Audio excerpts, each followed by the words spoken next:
अस्सलाम वालेकुम to all of you. आज हम और एक लेक्चर यहाँ पे डिस्कस करेंगे। कल हमने देखा जो जेम्स क्लर्क मैक्सवेल की यहाँ पे थ्योरी थी रिगार्डिंग लाइट, जिसका नाम इलेक्ट्रोमैग्नेटिक वेव थ्योरी था।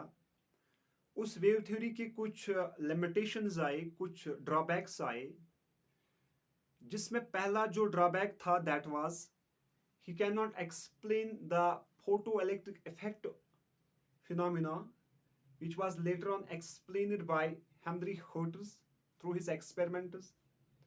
एक तो ये इसका ड्रॉबैक था कि ये फोटो इलेक्ट्रिक इफेक्ट को एक्सप्लेन नहीं कर पाया, जो कि पार्टिकल नेचर ऑफ लाइट होता है। दूसरा, he can not explain black body radiation, ये भी इसने एक्सप्लेन नहीं किया। तीसरा जो इसका ड्रॉबैक था that was the variation in heat capacity in case of solids as a function of temperature, वो भी इसको एक्सप्लेन नहीं कर पाया।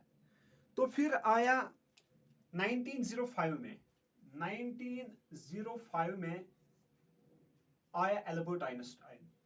एल्बर्ट आइंस्टाइन एल्बर्ट आइंस्टाइन ये जो एल्बर्ट आइंस्टाइन था, इसके मुताबिक जो लाइट थी, इसने बोला जो लाइट है, इसको बाद में नोबेल प्राइज भी मिला, light is made up of small tiny discrete particles called quantum। इसने बोला जो लाइट है ये बेसिकली स्मॉल पार्टिकल्स की बनी हुई है, उन पार्टिकल्स को हम बोलते हैं क्वांटम। तो थ्योरी का नाम पड़ा quantum theory of light. Quantum theory of light.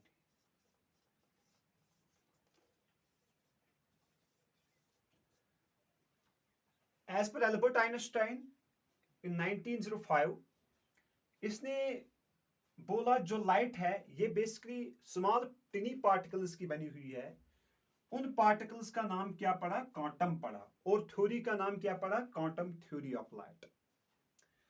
Quantum का मीनिंग है small packet of energy, small packets of energy, packets of energy. यानी इन क्वांटम्स का जो मीनिंग है, यानी that is small packets of energy. बाद में इन्हीं क्वांटम्स को नाम पड़ा फोटॉन्स। सो हम इनडायरेक्टली कह सकेंगे जो एल्बर्ट आइंस्टाइन था, इसका जो व्यू थी, इसका जो आइडिया था regarding the nature of light, वो ये था, इसने बोला जो लाइट है it is made up of small टिनी particles called photons.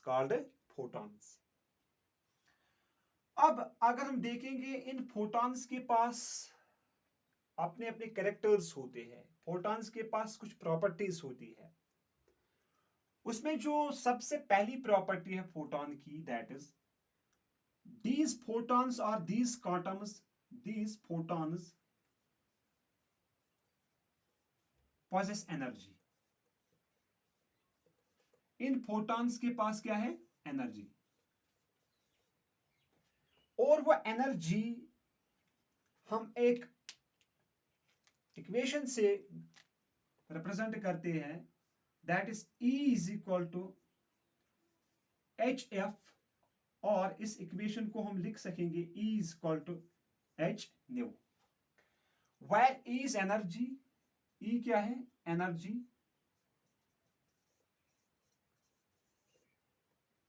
H है प्लांक्स कांस्टेंट, जो मैक्स प्लांक्स ने दिया, प्लांक्स कांस्टेंट। और जो यहां पे न्यू है, nu is called intensity, intensity of light, intensity of light. तो पहला कैरेक्टर जो फोटॉन का है, दैट फोटॉन पोजेस एनर्जी। वो एनर्जी किसके बराबर है? E is equal to HF और E is equal to H nu. क्योंकि अगर हम देखेंगे वेव में बहुत सारे कैरेक्टर्स होते हैं, जैसे कि maximum displacement of the particles from the medium, इसको हम बोलते थे amplitude. The distance between two consecutive, इसको हम क्रेस्ट बोलते हैं, इस वाले रीजन को और इस वाले को, इसको हम ट्रफ बोलते हैं, ट्रफ। और the distance between the consecutive crests और ट्रफ्स इज कॉल्ड वेवलेंथ, इसको हम क्या बोलते थे, वेवलेंथ।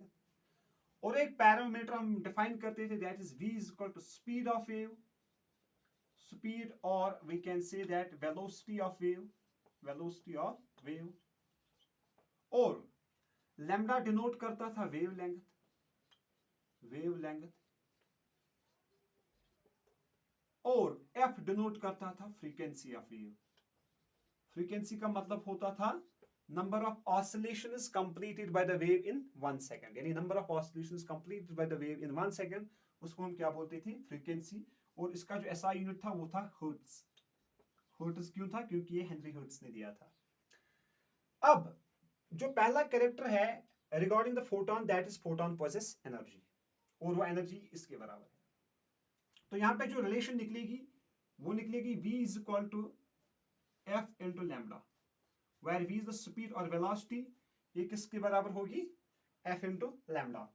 अगर हम यहां पे जो ये f है, f का वैल्यू निकालेंगे, f किसके बराबर निकलेगा इस इक्वेशन में, that is given by v divided by lambda is equal to f। इस इक्वेशन में मुझे अगर f का वैल्यू चाहिए तो ये लैम्डा इसको मल्टीप्लाई है, तो ये लैम्डा इसको डिवाइड हो जाएगा, वहां पे मुझे f मिलेगा।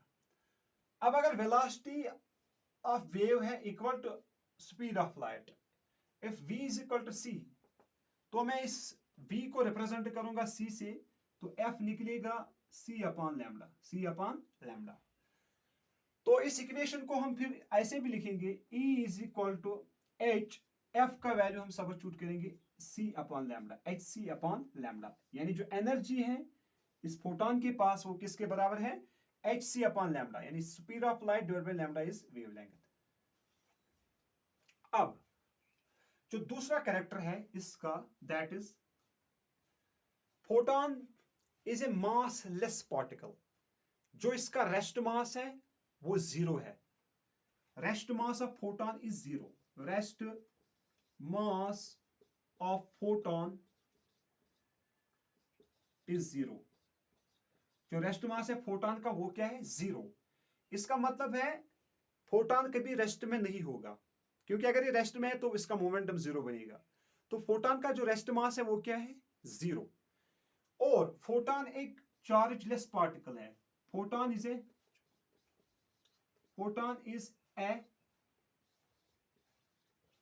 Chargeless particle. फोटोन एक चार्जलेस पार्टिकल है, इसके पास कोई चार्ज नहीं होता है, ये एक न्यूट्रल पार्टिकल है। तो ये इलेक्ट्रोमैग्नेटिक वेव होती है लाइट, तो it is not deflected by electric and magnetic field, ये भी आपको याद रखना है। अब अगर हम देखेंगे फोटोन आल्सो पोजेस मोमेंटम, क्योंकि जो फोटोन की स्पीड होती है that is 3 into 10 raised power 8 meters per second, यानी जो फोटोन की स्पीड होती है या क्वांटम की स्पीड होती है वो कितनी होती है, 3 into 10 raised power 8 meters per second। इन अदर वर्ड्स अगर हम इसको किलोमीटर्स में कन्वर्ट करेंगे तो ये बन जाएगा 3 लाख किलोमीटर्स पर सेकंड है इसकी स्पीड। यानी फोटोन पहले, photon possess energy, second photon is a massless particle, rest mass of photon is 0, और फोटोन एक क्या है, जो स्पीड है इसकी वो कितनी है, 3 into 10 raised power 8 meters per second। और फोटोन जो है, photon possess momentum, photon possess momentum, photon के पास जो मोमेंटम होता है p, एक वेक्टर फील्ड होता है, वेक्टर क्वांटिटी होती है p, that is given by product of mass and velocity, product of mass and velocity, this is the momentum. अब अगर हमें रिलेशन निकालनी है between momentum and kinetic energy, क्योंकि काइनेटिक एनर्जी होती है जब भी कोई बॉडी, जब भी कोई पार्टिकल, जब भी कोई ऑब्जेक्ट किस में आता है, मोशन में, तो इसके पास एक एनर्जी होती है, दैट्स कॉल्ड काइनेटिक एनर्जी। यानी energy possessed by a body due to its motion या by virtue of its motion। तो वो काइनेटिक एनर्जी होती है वो हमारे पास होती है किसके बराबर, 1/2 ऑफ mv²। और जो मोमेंटम होता है p वो किसके बराबर होता है, मास इनटू वेलोसिटी। अब अगर हम देखेंगे इस मोमेंटम में जो v का वैल्यू है that is p divide by m is equal to v।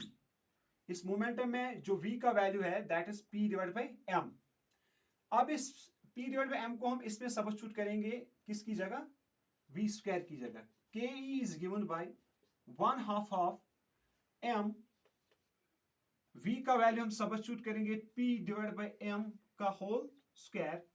तो ये बनेगा kinetic energy is equal to 1 divide by 2 m p² divide by m²।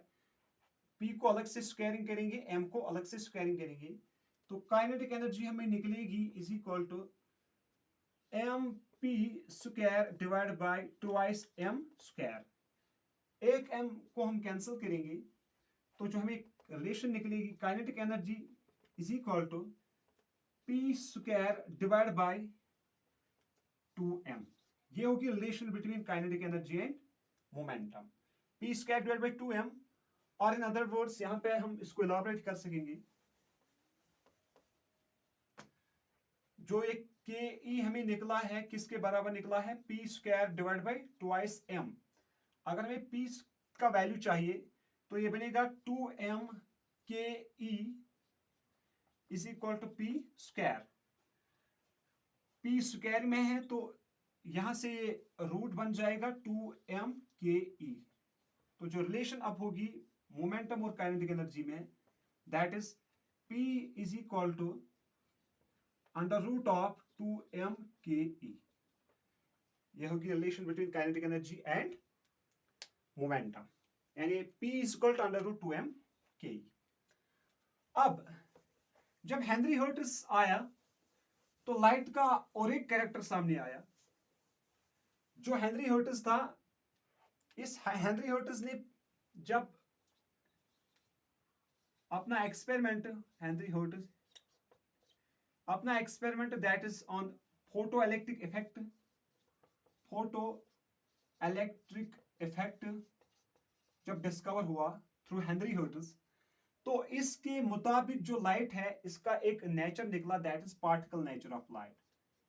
Particle nature of light, ये पार्टिकल नेचर ऑफ लाइट क्या है, simple terms में photon एक particle है, electron एक पार्टिकल है, इलेक्ट्रॉन एक सब एटॉमिक पार्टिकल है। तो जब भी फोटोन पड़ते हैं किसी भी मेटल पे तो वहां से इलेक्ट्रॉन्स निकलते हैं, लेकिन ये मेटल होना चाहिए, इसका साइज बड़ा होना चाहिए, इसके एटम्स का साइज बड़ा होना चाहिए, या in other words we can say that इस मेटल की जो वर्क फंक्शन है वो कम होनी चाहिए। वर्क फंक्शन का मतलब है the minimum energy required to remove the electron from the metal surface. तो जब फोटोन पड़ेगा एक मेटल सरफेस पे जिसकी वर्क फंक्शन कम है, तो वहां पे जो एक्साइटिंग इलेक्ट्रॉन है, जो लास्ट शेल का इलेक्ट्रॉन है, वो बाहर निकलेगा। Photon is a particle, electron is a particle. Photon जब इलेक्ट्रॉन को बाहर करेगा मेटल सरफेस से, इजेक्ट करेगा, इसको हम बोलते हैं पार्टिकल नेचर ऑफ लाइट। तो हेनरी हर्ट्ज ने क्या दिया है, पार्टिकल नेचर ऑफ लाइट। इससे पहले हाइजीन ने दिया था क्या, wave nature of light. Hygiene के प्रिंसिपल से, हाइजीन प्रिंसिपल से क्या हमें पता चला, wave character of light, wave nature. तो अब हमारे सामने एक इंपॉर्टेंट पॉइंट आया, हेनरी हर्ट्ज के एक्सपेरिमेंट से ये पता चला लाइट को क्या है, पार्टिकल नेचर। हाइजीन प्रिंसिपल से क्या पता चला, लाइट को क्या है, वेव नेचर। तो वेव नेचर दिखाता है एक diffraction of light, interference of light और पोलराइजेशन ऑफ लाइट। ये सब क्या दिखाते हैं, wave nature of light, wave nature. और जो फोटो इलेक्ट्रिक इफेक्ट है ये क्या दिखाता है, पार्टिकल नेचर ऑफ लाइट। ये तीन फिनोमेना यानी diffraction, interference of light and polarization of light, ये दिखाते हैं क्या, वेव नेचर। लेकिन जो फोटो इलेक्ट्रिक इफेक्ट है ये क्या दिखाता है, पार्टिकल नेचर। तो हम बोल सकेंगे फिर जो लाइट है इसका एक ही नेचर नहीं है, अब आ जाएगा डबल नेचर ऑफ लाइट। और इन अदर वर्ड्स अब हम बोलेंगे कि पार्टिकल्स के पास होता है डबल नेचर, जो कि डी ब्रॉगलीज ने भी फिर प्रूव किया है। तो अब हम एक पॉइंट पे आए दैट जो लाइट है इसके पास क्या है, double nature. Light possess double nature यानी particle nature as well as wave nature. Sometimes light acts as a particle in case of photoelectric effect. Sometimes light acts as a wave character in case of diffraction of light, in case of interference of light, and in case of polarization of light. अब de Broglie ने बोला every particle, moving particle is associated with a wave, और इस wave की जो wave length है वो हम डिनोट करते हैं लैम्डा से। वो किसके बराबर होती है, lambda is equal to h divided by p, where lambda is wavelength, h is Planck's constant, h को हम क्या बोलते हैं, Planck's constant, ये एक यूनिवर्सल कांस्टेंट होता है। और जो p है, p क्या है, मोमेंटम, p है मोमेंटम। यानी फिर हम इस इक्वेशन को ऐसे भी लिख सकेंगे, lambda is equal to h divide by m into v, lambda is equal to h divide by m into v, where p is equal to m into v, क्योंकि मोमेंटम के बराबर खुद है मास इनटू वेलोसिटी। तो ये थी de Broglie, इसने बोला basically every matter is associated with a wave character, और उस वेव की जो वेव लेंथ है वो किसके बराबर होती है, h divide by p, where h is Planck's constant and p is momentum. और जो प्लैंक्स कांस्टेंट है इसका वैल्यू है 6.626 into 10 raised power minus 34, ये प्लैंक्स कांस्टेंट का वैल्यू है। बाद में ये पता चला जो यहां पे श्रोडिंजर्स, उसकी अपनी वेव इक्वेशन आई जिसको हम बोलते हैं श्रोडिंजर्स वेव इक्वेशन, और एक अच्छा सा प्रिंसिपल आया हमारे पास जिसको हम बोलते हैं हसनबर्गस अनसर्टेनिटी प्रिंसिपल। क्या बोलते हैं, हसनबर्गस अनसर्टेनिटी प्रिंसिपल। उस प्रिंसिपल के मुताबिक अगर हम देखेंगे वहां से एक इंपॉर्टेंट पॉइंट निकलता है that you can not find the position and momentum of electron simultaneously. किसी भी हाईली एनर्जेटिक पार्टिकल का मोमेंटम और इसका जो यहां पे पोजीशन है वो हम साइमल्टेनियसली जज नहीं कर पाएंगे। क्या मतलब है इसका, यानी इसने एक इक्वेशन दी है that is delta P into delta X is greater और equal to h divide by 4 pi. ये एक इंपॉर्टेंट रिलेशन है, एक इंपॉर्टेंट इक्वेशन है ये, इसको हम बोलते हैं हसनबर्गस अनसर्टेनिटी प्रिंसिपल, हसनबर्गस अनसर्टेनिटी प्रिंसिपल। इस प्रिंसिपल के मुताबिक अगर आपके पास मोमेंटम डेफिनेट है तो जो पोजीशन है वो इनडेफिनेट होगी। अब अगर आपके पास यहां पे पोजीशन डेफिनेट है तो मोमेंटम इनडेफिनेट होगा। अगर मैं यहां पे इसको इलाबोरेट करूंगा, for example delta P delta X is equal to h divide by 4 pi. इसका मतलब क्या है, इसको हम बोलते हैं हसनबर्गस अनसर्टेनिटी प्रिंसिपल।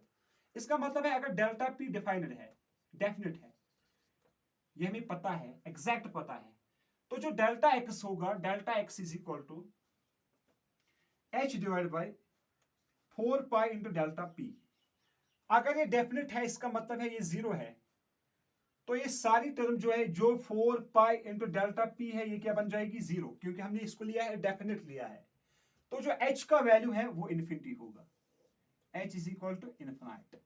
इसका मतलब है डेल्टा एक्स इज इन्फिनाइट, इसकी जो पोजीशन है ये हम जज नहीं कर पाएंगे।